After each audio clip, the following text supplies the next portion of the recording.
नमस्कार साथियों, स्वागत है आप सभी का RNA with Ankit Awasthi sir पर। मैं हूं अंकित अवस्थी। आप हैं मेरे साथ में एक ऐसे सेशन पर चर्चा करने के लिए जिसे ना केवल आप एक न्यूज के रूप में सुने बल्कि उसे परीक्षा के पॉइंट ऑफ व्यू से भी काफी महत्वपूर्ण रूप से आप आज के सेशन में जान पाएंगे।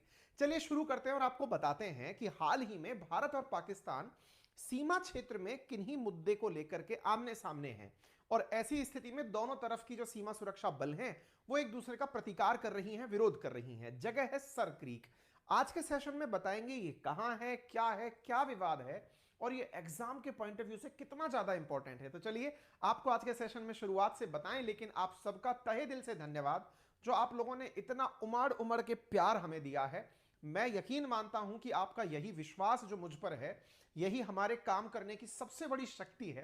मेरे प्यारे साथियों, आप सभी ने एक दिन के अंदर रिकॉर्ड कायम किया है। 1.25 लाख मेरे साथी एक दिन में इस चैनल पर कनेक्ट हुए हैं, जो अपने आप में मेरे जैसे एक नन्हे से इंसान के लिए, जो शरीर में बड़ा है लेकिन कद उसका बहुत छोटा है, उसके लिए एक बहुत बड़ा उपहार है। साथियों, तहे दिल से धन्यवाद। आज जब हमने एक इतने बड़े परिवार को छोड़ा जिसपे 58 लाख सब्सक्राइबर साथी थे, आज आपने मुझे एहसास दिलाया कि सर हम सब आपके साथ हैं और आप चिंता ना करें, हम आपके इस मिशन में, आपके इस मुहिम में आपके साथ डटकर लगे हुए हैं। तो यकीन मानिए कि आपको निराशा नहीं होने दूंगा। चलिए आगे बढ़ते हैं। तो साथियों, आपके सामने यहां पर न्यूज की कुछ कटिंग्स हैं। India transgressing dispute Sir Creek border FO, आप यहां पर तमाम प्रकार की कुछ कटिंग्स देख रहे हैं। इनको फिलहाल के लिए एक न्यूज हेडलाइन के रूप में सुनकर चलें, समझकर चलें। केवल इतना मान लीजिए कि सर क्रीक पर भारत पाकिस्तान आमने सामने हो रहे हैं।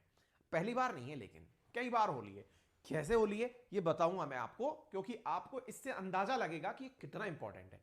यदि आप यूपीएससी की तैयारी कर रहे हैं तो इंटरनेशनल रिलेशंस जीएस पेपर 2 के अंदर इंडिया और इसके नेबर्स नाम से टाइटल दिया गया है सिलेबस के अंदर।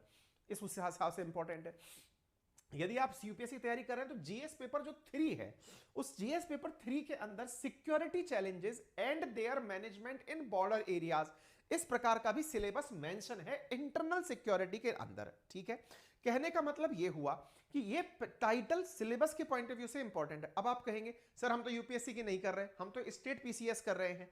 मैं आपको कुछ क्वेश्चंस दे रहा हूं और यह सारा कंटेंट आपको सेशन पूरा होने के बाद अपने टेलीग्राम, जो कि अंकित अवस्थी सर के नाम से, मैं डालूंगा भी। देखिए, which of the following pair does not match correctly. हो सकता है आपको यह फिलहाल सवाल ना दिखाई दे रहा हो, लेकिन अगर मैं आपको केवल यह कहूं कि आज के सवाल का उद्देश्य आपको यह बताना है कि जिस टाइटल की आज हम जिक्र कर रहे हैं यह पेपर के हिसाब से काफी इंपॉर्टेंट है। मतलब ये जो क्रीक की जो बातें हैं ये काफी इंपॉर्टेंट है। ऐसे ही नेट जेआरएफ के अंदर ये पूछा गया था, यूजीसी नेट के अंदर, सर क्रीक के बारे में, सर क्रीक डिस्प्यूट क्या है। हर पेपर में लगभग इस क्वेश्चन के अंदर सवाल, मतलब इस विषय पर जिस पर आज हम चर्चा कर रहे हैं, विस्तार से चर्चा करेंगे, इस पर सवाल आए हुए हैं। यदि आप एसएससी की तैयारी कर रहे हैं तो एसएससी सीजीएल 2019-17 के अंदर इस विषय के ऊपर, सर क्रीक के ऊपर क्वेश्चन ऑलरेडी आया हुआ है। ठीक है ना, ये प्रीवियस ईयर क्वेश्चंस दिखा रहा हूं मैं। ऐसे ही आप यहां एसएससी स्टेनो का पेपर देख सकते हैं, उसके अंदर 28 पैरेलल करके क्वेश्चन पूछा हुआ है। रन ऑफ कच्छ की बाउंड्री कहां बनती है। तो जो आज के सेशन में सबसे इंपॉर्टेंट चीज है दैट इज सर क्रीक, और वो मैप में कहां पर है, तो आंसर है वो 28 पैरेलल पर है, यानी लैटिट्यूड पर है। आज के सेशन में हम इसकी चर्चा करेंगे। मैंने ये सवाल क्यों दिखाए, केवल इस बात से कि ये जो हमने चैनल शुरू किया है ना, इसका मुख्य उद्देश्य एजुकेशनल है। यानी कि एक प्रकार से अंकित इंस्पायर्स इंडिया आपको दुनिया भर का तमाम ज्ञान देता है। यानी कि अगर श्रद्धा मर्डर केस जैसा कांड भी हो जाए तो हम उसकी भी चर्चा करते हैं, तो बागेश्वर धाम की भी चर्चा करते हैं, क्योंकि देश में जो चल रहा है वो अपडेट देने के लिए। लेकिन यहां पर जो हम कोशिश करेंगे ना, वो घटनाएं कैसी भी हों उन्हें एग्जाम से रिलेट करने की कोशिश करेंगे, ताकि जो मेरे प्यारे साथी विद्यार्थी साथी हैं उनकी मैं मदद कर सकूं। और मैं आपको एक कमिटमेंट देता हूं साथियों, मैंने कल आपसे कहा था कि यदि आपने 100 के इसे पहुंचा दिया तो मैं आप लोगों के लिए एक अनाउंसमेंट करूंगा। और वो अनाउंसमेंट था साथियों कि आप लोगों को एक दिन, वीक में एक दिन, मैं एप्लीकेशन, जो कि हमने लिंक कमेंट बॉक्स में पिन किया हुआ है, यहां पर वीकली करंट अफेयर की कंपाइलेशन की बोर्ड से क्लास लूंगा आप सबके लिए, वो भी एकदम फ्री। यानी करंट इश्यूज तो आप मेरे साथ सुनते चलिए, जो वीक के अंदर बहुत इंपॉर्टेंट कंटेंट इकट्ठा हो जाएगा, जो करंट के लिहाज से आपको बहुत जरूरी होगा, उसकी मैं फ्री क्लासेस इस एप्लीकेशन पर, जो मैंने आपको कमेंट बॉक्स में पिन किया हुआ है, ये आपको वीकली मुफ्त उपलब्ध कराऊंगा। इस संडे से नहीं, अगले संडे से, या मैं अनाउंस आपको पहले ही कर दिया करूंगा 1-2 दिन पहले कि किस दिन आपकी क्लास होने जा रही है, ठीक है। तो ये मेरा आपका कमिटमेंट है, और आप सबने जो इतने दिन से मेरे साथ डिमांड की है ना, मानकर चलिए कि करंट अफेयर आपके लिए पूरे टाइम फ्री रहने वाला है और पूरी तरीके से अवेलेबल होने वाला है, ठीक है। चलिए, अब हम जिस जगह की चर्चा कर रहे हैं थोड़ा सा उसे मैप पर समझ लेते हैं। चर्चा है सर क्रीक डिस्प्यूट क्या है, जहां पर भारत पाकिस्तान एक बार फिर आमने सामने है। जैसा मैंने आपसे कहा, विवाद ताजा नहीं है, पुराना है। पुराना है इसका मतलब क्या हुआ कि पहले भी इस विषय पर एक दूसरे के आमने सामने ये लोग आ चुके हैं। फिलहाल क्यों आए हैं, इसका कारण इतना सा है कि यहां इस बॉर्डर पर बीएसएफ अपने द्वारा कुछ निर्माण कर रहा है, पाकिस्तान इसका विरोध कर रहा है। भारत कहता है तुम भी तो ऐसा कर रहे हो, लेकिन ये बातें तब तक समझ नहीं आएंगी जब तक मैं आपको बता ना दूं कि विवाद हो कहां रहा है, ठीक है। चलिए शुरू करते हैं। देखिए, आप सब लोग अगर भारत के मैप से परिचित हैं तो आपको यह अच्छे से पता है कि मैप को पढ़ने के हमारे तरीके में, जहां ऊपर नॉर्थ, नीचे साउथ, राइट में ईस्ट और लेफ्ट में वेस्ट है, वेस्टर्न साइड पर अगर हम चलते हैं तो भारत का गुजरात एरिया आता है। साथियों, ये जो गुजरात राज्य है हमारा, इसके साथ पाकिस्तान का कच्छ, पाकिस्तान का सिंध प्रांत कनेक्टेड है गुजरात के कच्छ एरिया से, ठीक है। कच्छ जो कि एक दलदली मार्शी एरिया है गुजरात के अंदर, उससे पाकिस्तान का सिंध प्रोविंस जुड़ा हुआ है। तो ये जो बॉर्डर रेखा आप देख रहे हैं, असल में ये गुजरात और सिंध प्रोविंस के बीच की बॉर्डर रेखा है। पहले तो ये समझिए। दूसरी बात ये समझिए कि ये पहले, आजादी से पहले बॉम्बे प्रोविंस कहलाता था। पहले गुजरात नहीं हुआ करता था, महाराष्ट्र और गुजरात एक होकर के बॉम्बे प्रोविंस के नाम से जाना जाता था। तो यूं कहिए कि आजादी से पहले ये सिंध और बॉम्बे प्रोविंस के बीच की बॉर्डर रेखा थी, जो हम आपको यहां दिखा रहे हैं। बाय द वे, भारत और पाकिस्तान की जो सीमा रेखा है उसे आप 3 भागों में पढ़ते हैं। एक रेड क्लिफ रेखा के नाम से, दूसरी लाइन ऑफ कंट्रोल यानी एलओसी के नाम से, और तीसरी, जिसको मैं ये गारंटी के साथ कह सकता हूं कि आप में से बहुत कम साथी जानते होंगे, that is actual ground position line, that is AGPL. मैं ये गारंटी, और अगर आप वाकई में जानते हैं तो समझिए कि आप बहुत जबरदस्त तरीके से अपडेटेड हैं, ठीक है। इधर देखिए, हाँ भाई, एक साथी बोल रहा है कि सर आवाज नहीं आ रही है, लेकिन मुझे नहीं लगता कि आवाज ना आ रही हो, क्योंकि मैं खुद भी बोल रहा हूं, यहां सारे साथी मेरे साथ कनेक्टेड हैं। कुछ लोग ये लाइन इसलिए लिखते हैं कि सर हम लोग ना चेक कर रहे हैं कि आप लाइव हैं कि रिकॉर्डेड डाल रहे हैं, ठीक है, कोई नहीं। तो इधर देखिए साथियों, red Cliff Rekha, line of control LOC और एक्चुअल कंट्रोल ग्रुप। तो अब यहां पर समझिए रेड क्लिफ रेखा कहां है। गुजरात से लेकर के जम्मू कश्मीर डिस्ट्रिक्ट के जम्मू कश्मीर तक की जो रेखा है ना 2308 किलोमीटर की, वो रेड क्लिफ रेखा के नाम से जानी जाती है। भारत और पाकिस्तान के बॉर्डर के अंदर अगर हम बात करें तो हम उसको रेड क्लिफ रेखा के नाम से जानते हैं। ये जो आपको लाल रंग की दिखाई दे रही है, दैट इज रेड क्लिफ रेखा, ठीक है। अच्छा, इसके बाद आती है line of actual control, line of control. LAC अलग है और एलओसी अलग है। एलएसी चीन के साथ है, एलओसी पाकिस्तान के साथ है। तो एलओसी जो है, ये जब पाकिस्तान के द्वारा जम्मू कश्मीर के कुछ हिस्से को कब्जा किया गया, उस समय पर जो जम्मू कश्मीर के पोर्शन पर कब्जा किया गया, जम्मू कश्मीर और लेह तक, वो क्षेत्र एलओसी कहलाता है। यानी ये जो आपको डॉटेड डॉटेड रेड लाइन दिख रही है, ये एलओसी के नाम से जानी जाती है, ठीक है। टेक्निकली हमारा ये जो पूरा की पूरा क्षेत्र है, दैट इज रेड क्लिफ रेखा, लेकिन फिलहाल क्या होता है, ये एलओसी के नाम से जानी जा रही है, ठीक है। ये रहा लाइन ऑफ कंट्रोल एलओसी। इधर की तरफ एलएसी, ये जो चीन के साथ वाला हिस्सा है, ये एलएसी, ठीक है। अच्छा, अब एक और लाइन है, एक्चुअल ग्राउंड पोजीशन लाइन एजीपीएल, एनजेएन 842 से इंदिरा कॉल तक। अब इधर देखो, यहां पर जहां एलओसी खत्म होती है, इसके बाद में एनजेएन 9842 से लेकर के इंदिरा कॉल, भारत का सबसे उत्तरी किनारा इंदिरा कॉल, भारत का सबसे दक्षिणी किनारा इंदिरा पॉइंट, ठीक है। तो इंदिरा कॉल तक का जो बिंदु है ना, ये है एजीपीएल, क्लियर, जो कि एक तरफ सियाचिन और एक तरफ पाकिस्तान ऑक्यूपाइड कश्मीर को अलग करता है। इस प्रकार से भारत और पाकिस्तान की सीमाएं मतलब बटी हुई हैं, ठीक है। इससे ऊपर ये वाला हिस्सा अक्साई चीन का है, जो कि पाकिस्तान ने चीन को दिया हुआ है। तो उम्मीद है आपको बॉर्डर समझ में आ गया होगा कि हमारे बीच में 3 बॉर्डर हैं। आगे बढ़ते हैं, आज का विवाद कहां का है। तो ये विवाद जो आज का है ना साथियों, ये विवाद है आपके लिए इस बिल्कुल कॉर्नर का। मैं इस मैप को थोड़ा सा और बता दूं, भारत के इस कॉर्नर में पश्चिमी किनारे में ये क्षेत्र अरेबियन सी के नाम से जाना जाता है। ये हो गया अरेबियन सी। अरेबियन सी का इस वाले पॉइंट पर यहां पर जो हिस्सा है ना, ये फिलहाल विवादों में है। क्या हो रहा है बताता हूं, थोड़ा सा और जूम करते हैं इस क्षेत्र को और समझने का प्रयास करते हैं। तो देखो ये पाकिस्तान समझ में आ गया आपके, ये वाला हिस्सा जो है गुजरात का हिस्सा समझ में आ गया। देखो अपन लोग ऐसा मानते हैं ज्योग्राफी की भाषा में, जो पानी है ना, अगर वो तीन तरफ से घिरा हुआ हो, उदाहरण के लिए अगर मैं ये कहूं, इधर की तरफ थोड़ा आसान तरीके से समझाने की कोशिश करता हूं। इधर देखो, यहां पर आप देख रहे हैं पानी तीन तरफ से जमीन से घिरा हुआ है, 1 2 और 3। इस जगह का नाम क्या है? बंगाल की खाड़ी, बे ऑफ बंगाल। ध्यान से समझिएगा, बे, बे बोले तो खाड़ी, ठीक है। अच्छा, तीन तरफ से जगह घिरी हो, पानी जो है तीन तरफ से लैंड से घिरा हुआ हो, उदाहरण के लिए यहां पर देखिए, इधर की तरफ देखिए, जो आप गल्फ कंट्रीज में जाते हैं इधर की तरफ भी पानी तीन तरफ से जमीन से घिरा हुआ है, लेकिन इसको आप नाम देते हैं पर्शियन गल्फ। क्या नाम देते हैं? Persian gulf. इसका मतलब सवाल क्या हुआ? जिस तरह से पानी तीन तरफ से जमीन से घिरा होता है तो बे कहलाता है, ऐसे ही गल्फ भी उसी को ही कहा जाता है। यानी बे हो या गल्फ हो, पानी को तीन तरफ से जमीन से घेरने की प्रक्रिया को ही कहा जाता है। एक तीसरा शब्द होता है जिसका नाम है बाइट। बाइट जैसे ग्रेट ऑस्ट्रेलियन बाइट, अगर आप ऑस्ट्रेलिया का मैप देखेंगे तो उसमें नीचे की तरफ वाला जो हिस्सा है वो बाइट के नाम से जाना था, ऑस्ट्रेलियन बाइट। उसमें भी यही है, पानी तीन तरफ से जमीन से घिरा हुआ है, ठीक है। चौथी चीज जो मैं आज आपको बता रहा हूं दैट इज क्रीक। क्रीक क्या होती है? यह भी वो स्थिति है जिसमें पानी तीन तरफ से जमीन से घिरा हुआ होता है। पानी तीन तरफ से जमीन से घिरा हुआ है मतलब, इधर देखो, यहां पर आपको ये जो जगह दिख रही है तीन तरफ से जमीन से घिरी हुई है। इस जगह को अगर आप देखें तीन तरफ से जमीन से घिरी हुई है।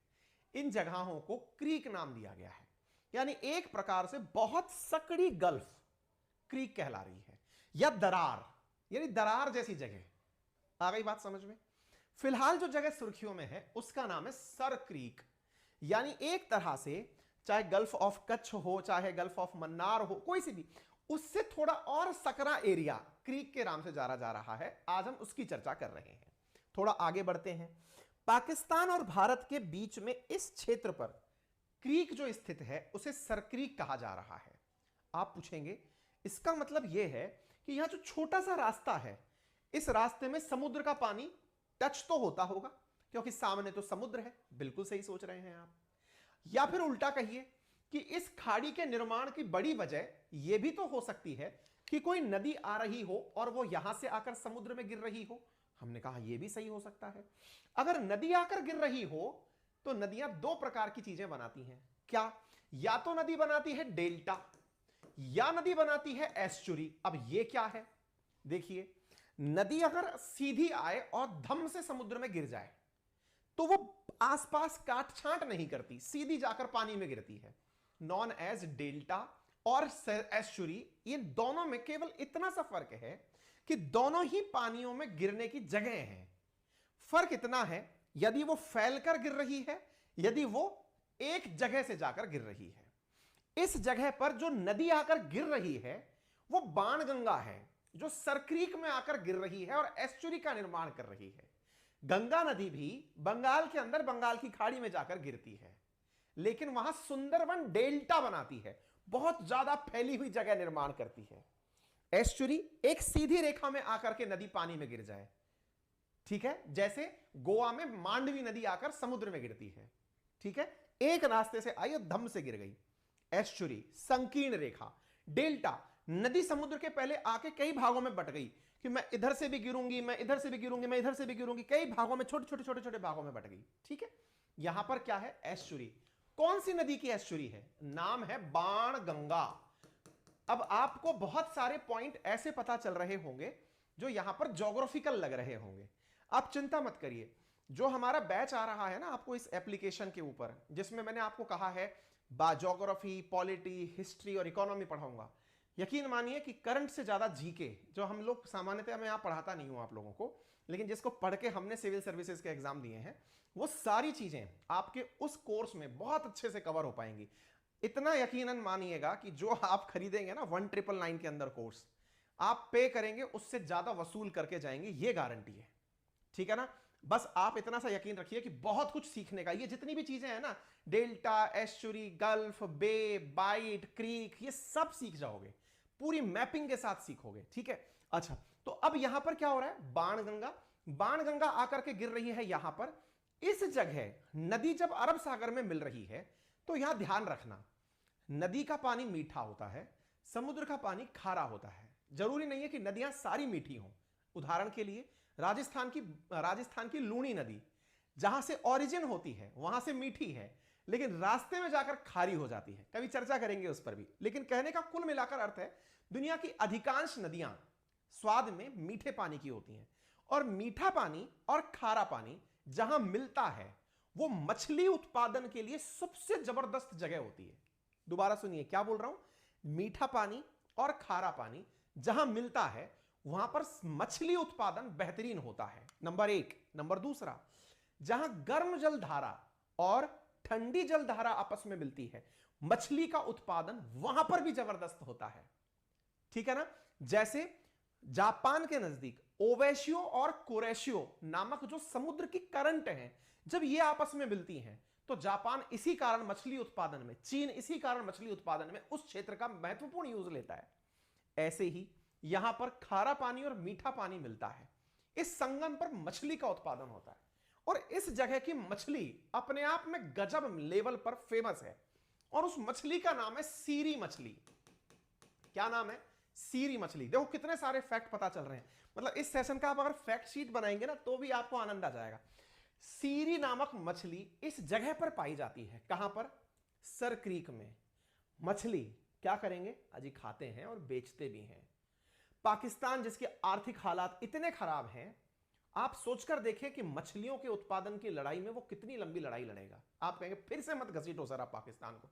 अरे भाई, इससे अंदाजा लगा लो, हमारे फिशरमैन जब मछली पकड़ने सरक्रीक में जाते हैं तो सैकड़ों की संख्या में हमारे नाविकों को पाकिस्तान की फोर्सेस के द्वारा अरेस्ट कर लिया जाता है। लेकिन भारत भी पीछे नहीं है, उधर से जब वो मछली पकड़ने इधर आते हैं हमारे द्वारा अरेस्ट कर लिया जाता है। मतलब बोले सर मछली पकड़ने पर लड़ाई चल रही है, मतलब मछली मार हो रखे हैं लोग बाग। हमने कहा कह सकते हो, चलो तो और डिटेल में बताओ फिर क्या कहानी है। हमने कहा चलो इस फोटो को और जूम करते हैं, यहां के हालात को दिखाते हैं। यह जगह रही सर क्रीक। आइए आपको अब यह और अच्छे से दिखा दी। आप पूछेंगे लड़ाई की वजह क्या है, हमने कहा लड़ाई बताते हैं। देखो लड़ाई क्या है, यहां पर दो लाइन खींची गई हैं। मैं एक बार के लिए मैंने गलत पेन चला दिया, यहां पेन चलाना नहीं चाहिए था मुझे, पर अब चल गया तो क्या ही करें, अब हट भी नहीं सकता मुझसे तो। हाँ कोई बात नहीं। आप इधर देखो, ये जो आपको रेड कलर की dotted dotted dotted dotted dotted dotted dotted dotted line दिख रही है, नदी है ये बाणगंगा, जिसके एक तरफ सिंध राज्य है पाकिस्तान का, गुजरात राज्य है भारत का। दोनों के बीच में नदी है। असल में कंसेप्ट कहता है जब भी किन्हीं दो देशों के बीच में नदियों के द्वारा जल प्रवाह होता है तो यूएन क्लॉज के अनुसार, United Nation Convention of Laws on Seas के अनुसार, थालवेग प्रिंसिपल के आधार पर, ये कौन सा प्रिंसिपल आ गया, थालवेग डॉक्ट्राइन है, ये एक सिद्धांत है ये जो अंतरराष्ट्रीय स्तर पर माना जाता है। सर क्या कहता है ये डॉक्ट्राइन, ये डॉक्ट्राइन कहता है कि जब किन्हीं दो देशों के बीच में जल प्रवाह हो तो आधा पानी एक देश का और आधा पानी दूसरे देश का होता है। अर्थात इस सीमा के अनुसार दोनों के बीचों बीच यानी नदी के बीचों बीच से जल की सीमा निर्धारित होनी चाहिए। सर ऐसा कहीं होता है क्या भला? बिल्कुल होता है। बहुत से दुनिया के देश ऐसे हैं जहां पर नदियां जल का बंटवारा करती हैं, झीलें जल का बंटवारा करती हैं। जैसे अमेरिका के अंदर होम्स नामक जो रिवर है, ग्रेट लेक्स हैं, वो कनाडा और अमेरिका के बीच बॉर्डर बनाती हैं। उम्मीद है आपको वो सारी लेक्स याद हों जो हमने कुछ दिनों पहले अपने पेड बैचेस में पढ़ाई थी, नहीं तो मैं दोबारा भी पढ़ाऊंगा। ठीक है, तो ये वाली जो जगह आपको दिखाई दे रही है, इस पर्टिकुलर जगह को, रेड लाइन को, भारत, पाकिस्तान और भारत के बीच की बॉर्डर रेखा मानता है। उम्मीद है आपको यह बात समझ में आ रही हो। दोनों नदियों के बीच में थालवेग डॉक्ट्राइन के अनुसार भारत मानता है कि यह रेखा भारत और पाकिस्तान को अलग करती है। पाकिस्तान क्या मानता है? पाकिस्तान मानता है कि इस बाणगंगा नदी का यह वाला किनारा जो कि एकदम बॉर्डर से कनेक्टेड है गुजरात के, उम्मीद है आपको विजिबल हो, यानी कि इधर वाला हिस्सा, ये वाला हिस्सा दिख रहा है, ये वाला पानी के बीचों बीच वाला हिस्सा तो भारत मानता है, और जो इधर वाला हिस्सा है, वो वाला जो हिस्सा, ये वाला जो हिस्सा है, इस हिस्से को पाकिस्तान बॉर्डर मानता है। अब समझ में आ गई लड़ाई क्या है? ये कुल इलाका 96 किलोमीटर लंबा है। इस 96 किलोमीटर लंबे एरिया पर विवाद जो है वो बॉर्डर का है कि बॉर्डर है कहां। हालांकि समझौता करने की कसर दोनों देशों ने नहीं छोड़ी, 1968 तक डिसीजन भी हुए, 96 किलोमीटर से ऊपर का जो पैच है वहां पर बॉर्डर मान भी लिया गया। ये 1968 में विवाद से मुक्त कर दिया गया कि इसके ऊपर नहीं लड़ेंगे। अब इस बात पर लड़ाई हो रही है, अजीज साहब मछली मारने पर लड़ाई हो रही है। हमने कहा नहीं, और भी कई कारण हैं। बोले जैसे, असल में इस क्षेत्र में, क्रीक वाले क्षेत्र में पेट्रोलियम पदार्थ पाए जाने की प्रबल संभावना है, और यहां पर पेट्रोलियम पदार्थ अगर मिल गए तो यह भारत के लिए बड़ा अचीवमेंट होगा। आप कहेंगे अच्छा, लड़ाई तो किसी और चीज की चल रही है। बोले जी हां। अब मुद्दा क्या है, लड़ाई अब कैसे आती है सामने, जरा वो बताएं। बिल्कुल बताएंगे। हाँ जी, एक विद्यार्थी पूछ रहे हैं कि सर जो एप्लीकेशन पर पढ़ाएंगे उसके नोट्स भी मिलेंगे क्या? बिल्कुल मिलेंगे, सब मिलेंगे, नोट्स भी मिलेंगे, चिंता ना करें। अच्छा, तो अब सवाल बनता है कि इस बाउंड्री रेखा का उद्देश्य तो समझ में आ गया, आज की लड़ाई क्यों हो रही है? आज की लड़ाई इसलिए हो रही है भारत की सेना के द्वारा, क्योंकि आपको याद होना चाहिए पाकिस्तान की सीमा पर जो सुरक्षा करने वाली एजेंसी है, that is border security forces, जो होम मिनिस्ट्री के अंदर आती है, उसके द्वारा इस बॉर्डर पर बड़े बड़े मचान बनाए जा रहे हैं।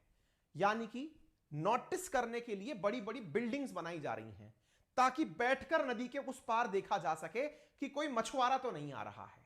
हम अपने क्षेत्र में निर्माण कर रहे हैं, जलन उन्हें मची है। आइए मैं थोड़ा और आगे लेकर चलता हूं। अब इस स्थिति को आपको मैं एक वीडियो के माध्यम से भी समझाने का प्रयास करूंगा। उस वीडियो को समझने के लिए, वीडियो चल जाए तो जरूर देखो, ये रेड लाइन आपको अब क्लियर हो गई होगी, ये ब्लू लाइन भी क्लियर हो गई होगी, सारा कंटेंट मैं आपको दे दूंगा, है ना। चल जाए तो देखते हैं। देखो मैंने आपको ये वीडियो दिखाने की कोशिश की है, प्रभु चल जाएं आप।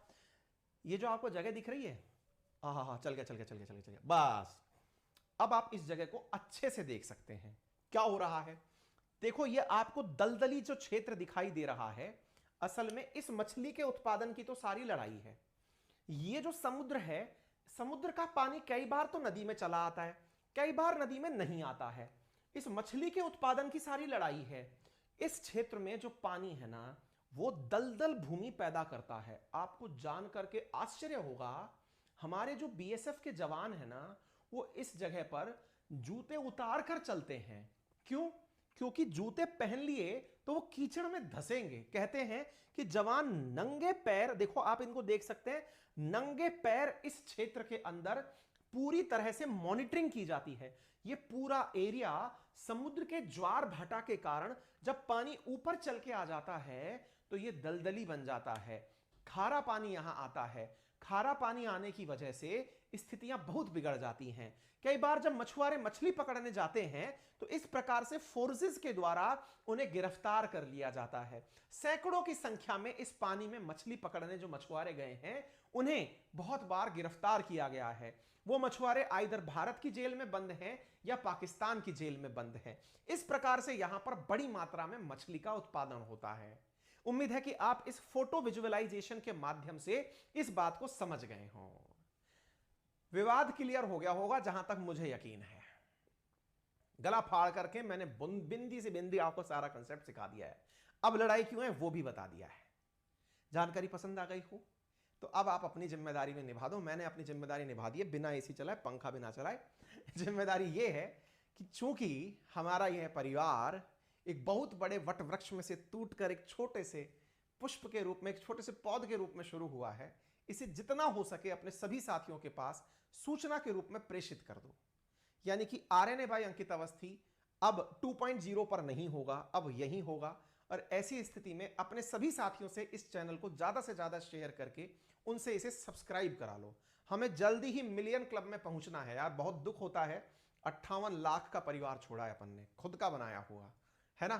तो अब उस परिवार को पुनः प्राप्त करना है, उन सबको याद दिलाना है कि हाँ हम हैं, ठीक है। बाकी जो साथी पहुंच गए हैं यहां पे और अभी तक सब्सक्राइब करना भूल गए हैं क्योंकि जल्दबाजी में आए हैं, वीडियो के लास्ट